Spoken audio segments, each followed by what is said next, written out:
तो ध्यान रखें कि अगर 7 साल या उससे अधिक सजा वाली धारा है तो उसमें क्राइम सीन पर फॉरेंसिक टीम जाएगी, जांच करेगी और रिपोर्ट देगी।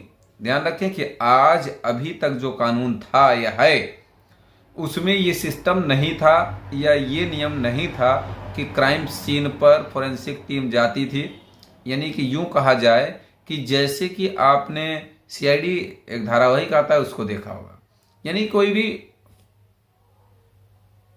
टीवी चैनल देखा होगा या फिल्म देखी होगी, उसमें क्राइम सीन पर सीआईडी की टीम यानी फॉरेंसिक टीम जाती है। लेकिन अब यहाँ भी वही है कि अगर 7 साल या उससे अधिक धारा वाली सजा वाली धारा है तो उसमें क्राइम सीन पर फॉरेंसिक टीम जाएगी, अपनी जांच करके अपनी रिपोर्ट सबमिट करेगी माननीय न्यायालय में। तो कहने का ये मतलब है कि ये बहुत ही अच्छा बदलाव या बड़ा बदलाव कहा जाए, ये भारतीय कानून में जो नया कानून बना है उसमें ये किया गया है। अब दूसरा बड़ा बदलाव, अगर दूसरे बड़े बदलाव की बात अगर करी जाए तो 7 साल या उससे अधिक सजा वाली धारा में जो पीड़िता को सुने बगैर यानी उसके बयान के बिना केस वापस नहीं लिया जाएगा और इस बयान की वीडियोग्राफी भी होगी।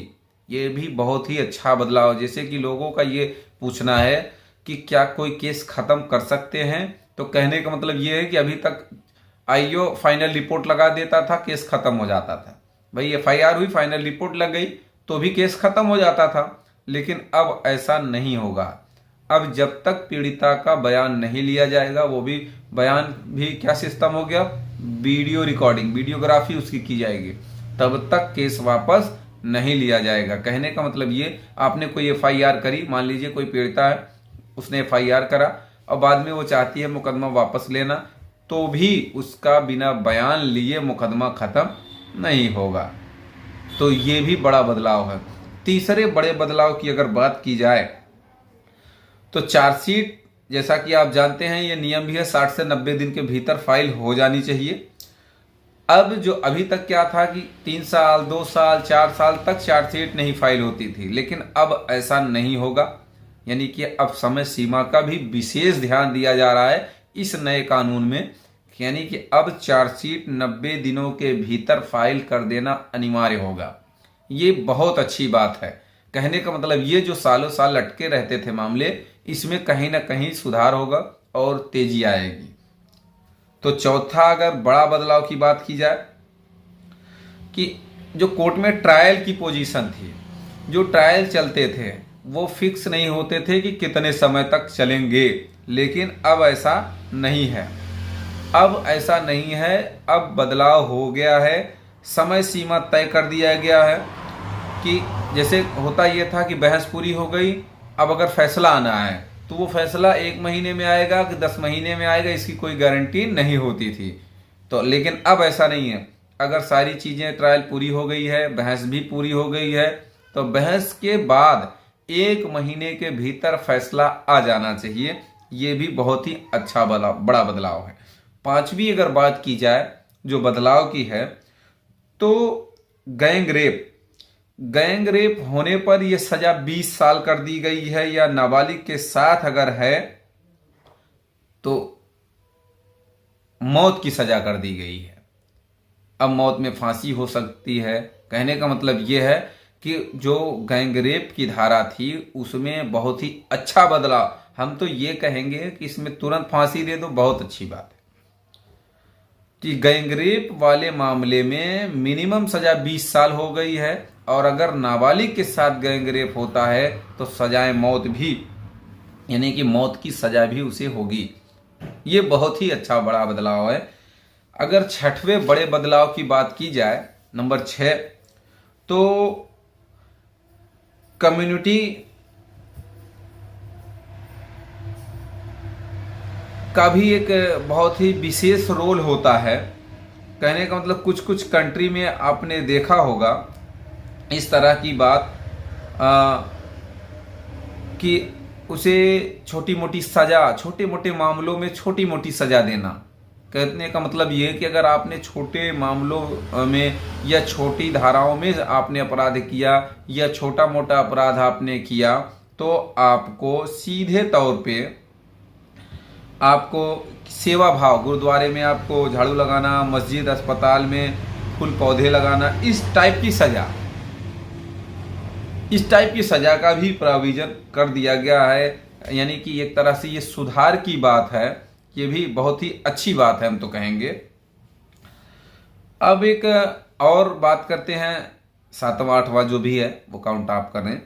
हिट एंड रन के केस में ये भी बड़ा बदलाव ही है। इसी पे तो बवाल भी छिड़ा हुआ है, लगातार इस पे बवाल चल भी रहा है कि भाई ये ड्राइवरों ने जो हड़ताल बना रखी है, हड़ताल कर रखी है कि भाई ये एक आम आदमी, गरीब आदमी, जो गरीब है वही ड्राइवरी करेगा। जाहिर सी बात है, संपन्न आदमी क्यों ड्राइवर बनेगा, क्यों ड्राइवरी करेगा। तो ड्राइवरों द्वारा जो हड़ताल की जा रही है हिट एंड रन केस में, अभी तक धारा 304A में थाने से जमानत हो जाती थी, उसे जेल नहीं जाना होता था, मुकदमे चलते थे, गाड़ी भी छूट जाती थी। आज की अगर बात करें हिट एंड रन केस में, अगर आईपीसी की धारा 104 सबसेक्शन 2 की बात करी जाए, जो नई धारा बन के तैयार हुई है, उसमें सीधी सी बात लिखी हुई है 10 साल की सजा।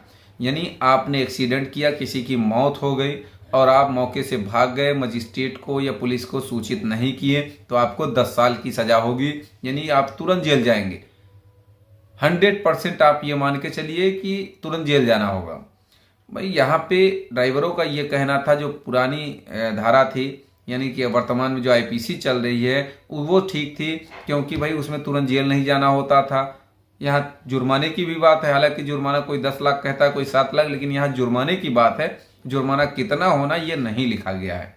तो कहने का मतलब ये, इसमें भी बड़ा बदलाव किया गया है। हालांकि इसमें हो सकता है कुछ सुधार की जरूरत हो या हो जाए, वो अलग की बात है, लेकिन फिलहाल अभी यही नियम है। तो भाई अगर भाग गया तो भी जेल जाएगा, अगर नहीं भागता है तो भाई किसी भी मामले में अगर एक्सीडेंट होता है, किसी का देहांत हो जाता है, मृत्यु, तो पब्लिक मार डालती है। तो ये इसमें कहीं ना कहीं हो सकता है बदलाव हो जाए, वो अलग की बात है। आगे अगर बात करी जाए 9 नंबर केस की या 9 नंबर बदलाव की, अभी तक क्या था कि डॉक्टर की कोई जिम्मेदारी नहीं थी। अब ये फिक्स हो गया है, ये तय हो गया कि अगर डॉक्टर की लापरवाही से अगर किसी व्यक्ति की मृत्यु हो जाती है, जान चली जाती है, तो गैर इरादतन हत्या की श्रेणी में उसे माना जाएगा और वो गैर इरादतन हत्या मानी जाएगी।